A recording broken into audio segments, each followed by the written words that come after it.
Kagawas na mo na di na pud di na ka makalakaw kay ang hangin grabing kusuga na. Alas 10 ning samot ning bali pagbali na sa hangin dito na gid para ano yung kay makita nagbarok. Nay uban nga nay naganaan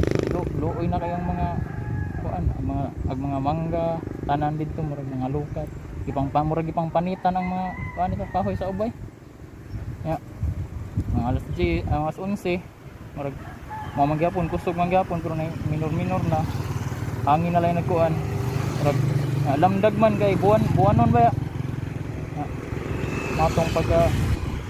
tuong namin sa among barangay ni tanaw namin musta namin asa ng mga silingan na okay lang po sila kay namboy mga bahay nga concrete nga simento gid tanan dito gid na silong tanaw paggawas nila mo islas ubay magbilang balita kay ning saka mong kunang tubig og 5 meters man kuno sobra siguro kay ang uban pong istorya kay ning abot naman sa ang duol kuno sa gym ang sa ubay ang tubig na ang balita po nila sa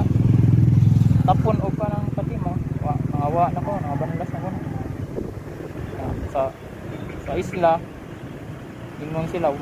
gamay na lang ko ng taon habilin unsa ba gid niya girescue man ko to